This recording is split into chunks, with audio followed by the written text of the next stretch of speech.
En el 2005, la UNESCO proclamó cada tercer jueves de noviembre como el Día Mundial de la Filosofía. Con esta celebración pretende, según sus propias palabras, subrayar que la filosofía es una disciplina que fomenta el desarrollo del pensamiento crítico e independiente y es capaz de trabajar en pro de un mejor entendimiento del mundo y de la tolerancia y la paz. Sin embargo, la imagen social que suele tenerse de la filosofía no coincide con esto.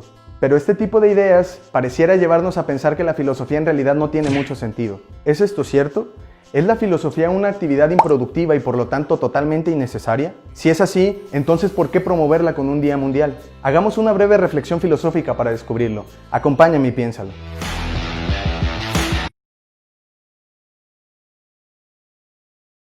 Para poder hablar de la filosofía y su relación con el mundo, es necesario que primero comencemos por definir qué estamos entendiendo por filosofía. Quizá la definición más conocida es la etimológica, aquella que nos dice que por su raíz griega, filosofía es amor a la sabiduría. Esto es cierto en algún sentido, pero no es difícil darnos cuenta que este no es el tipo de respuesta que estamos buscando. Otra forma de intentar definir a la filosofía es a partir de lo que los propios filósofos y filósofas nos dicen sobre su disciplina. Pero esto se vuelve complicado dado que no hay un consenso general dentro de la comunidad filosófica sobre cómo definir a la filosofía. Por esta razón, más que ofrecer un concepto técnico y definido, aquí lo que presentaré serán 4 características que nos permitirán entender qué es la filosofía, al menos como una primera aproximación. La primera característica es el asombro o extrañamiento ante el mundo. La filosofía occidental nació en la Grecia antigua hace más de 2500 años y desde entonces las filósofas y los filósofos han sido personas que se han dejado afectar y sorprender profundamente por el mundo. Aristóteles escribió en su obra conocida como Metafísica que la filosofía comienza cuando nos sentimos admirados sobre algo que hay en el mundo y poco a poco nos damos cuenta que no sabemos explicar aquello que nos maravilla. Así, la filosofía surge con ese deseo de saber y con las actitudes críticas y antidogmáticas que conlleva esa búsqueda de conocimiento. Sin embargo, esta característica también es propia de la ciencia, por eso es necesario continuar y pasar a las siguientes características para entender mejor qué es la filosofía. La segunda característica de la filosofía es que pregunta por los fundamentos de aquello que examina. Es decir, a diferencia de la ciencia, que suele preguntarse por las formas en que es y funciona el mundo o un cierto aspecto de él, la filosofía se pregunta por los fundamentos con los cuales entendemos y valoramos al mundo. Por ejemplo, la ontología es la rama de la filosofía que se pregunta por las condiciones bajo las cuales decimos que el mundo o una determinada entidad es de cierta forma y no de otra. La epistemología es la rama de la filosofía que se pregunta cuáles son los criterios bajo los cuales decimos que conocemos algo o que una determinada afirmación o creencia es verdadera o justificable. Por su parte, la ética es la rama de la filosofía que se pregunta por los principios bajo los cuales consideramos que ciertas acciones o estados de cosas son mejores, más deseables, más justos o más buenos que otros. En este sentido, como afirma el filósofo y matemático Bertrand Russell en su libro Los problemas de la filosofía examina críticamente los principios de la ciencia y de la vida diaria,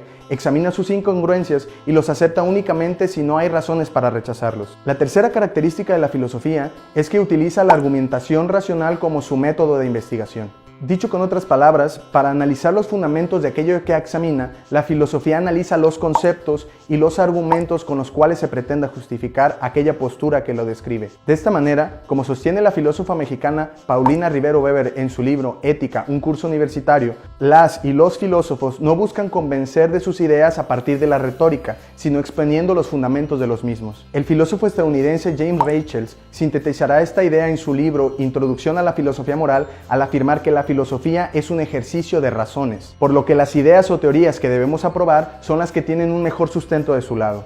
Ahora bien, la manera de determinar que una teoría es mejor respecto de otra en filosofía dependerá, entre otras cosas, de la estructura lógica del argumento que se utiliza, de la valoración de las consecuencias que traería a aceptar la idea que se pretende defender y de la evidencia empírica en la que se apoya dicha teoría. La cuarta característica de la filosofía es su interdisciplinariedad. Dado que la filosofía pretende la búsqueda racional de los fundamentos con los que entendemos o valoramos el mundo o algún segmento de él, para lograr este objetivo requiere del diálogo constante con las distintas disciplinas científicas. A esto es a lo que llamo interdisciplinariedad. Si la filosofía pretendiera justificar una determinada teoría sin tomar en cuenta los aportes de las distintas ciencias, como lamentablemente a veces sucede, eso sí sería especular en el aire. Esto no significa que la filosofía debe restringirse a hablar de lo que dice la ciencia o a repetir simplemente lo que las y los científicos dicen. Pero la buena filosofía considera los aportes de las distintas ciencias para evaluar y construir los argumentos de las distintas teorías filosóficas. Para completar esta idea, es preciso señalar, como menciona el filósofo español Jesús Mosterín en su libro Ciencia, Filosofía y Racionalidad, que ciencia y filosofía forman un continuo. Lo que ayer era especulación filosófica, hoy es ciencia establecida. Y la ciencia de hoy sirve de punto de partida para la filosofía del mañana. Así, la reflexión crítica y analítica de la filosofía puede empujar a un mayor rigor conceptual y metodológico a la ciencia. Y los nuevos resultados científicos pueden echar por tierra viejas especulaciones filosóficas y progresar a esta disciplina a que avance. Establecidas estas 4 características de la filosofía, es momento de revisar los aportes que esta disciplina puede tener y de hecho tiene en nuestro mundo actual. A continuación presentaré 5 razones por las cuales es deseable promover y divulgar el pensamiento filosófico en nuestras sociedades contemporáneas. 1. Desarrollo de habilidades del pensamiento. Dado que la filosofía se ejerce a través de la argumentación racional, esta disciplina permite el desarrollo de habilidades del pensamiento crítico. Así, el ejercicio de la filosofía nos capacita para evaluar, principalmente desde el punto de vista de la lógica y la argumentación, los distintos argumentos que se nos ofrecen, así como aquellos que nosotros mismos elaboramos y con los cuales sustentamos nuestras formas de ver, entender y actuar en el mundo. 2. Desarrollo de habilidades de comunicación.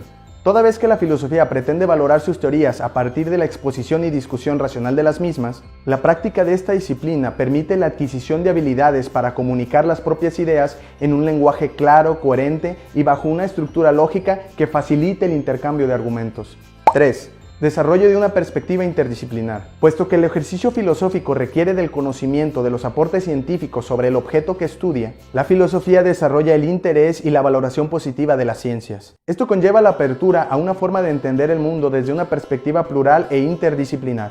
4. Conocimiento de los conceptos y las ideas que rigen nuestra sociedad. La filosofía nos acerca críticamente a los fundamentos de los principios bajo los cuales estructuramos nuestra sociedad, desde las formas de gobierno y la función de las leyes hasta la importancia de la ciencia y la necesidad de la educación.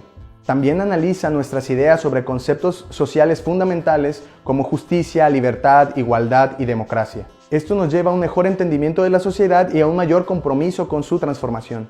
5. Formación ética. A diferencia de lo que suele pensarse, la ética no es un conjunto de normas preestablecidas que estamos obligados a seguir para ser buenos. La ética o filosofía moral es la rama de la filosofía que se ocupa de estudiar los principios bajo los cuales valoramos las acciones para decir que es mejor vivir de una forma que de otra.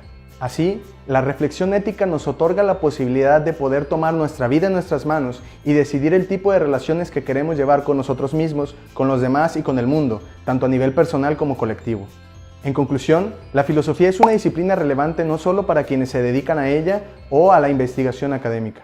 Cada vez es más amplio el consenso sobre su importancia para nuestra vida cotidiana, principalmente por el desarrollo de una visión amplia y crítica sobre el mundo y por ayudarnos a orientar nuestras acciones hacia la construcción de una vida más valiosa y auténtica. Dicho todo lo anterior, te pregunto, ¿de qué manera podemos fomentar el análisis y la discusión racional de nuestros problemas sociales, en lugar de solo ignorarlos, insultarnos o emitir opiniones sin fundamento? Piénsalo.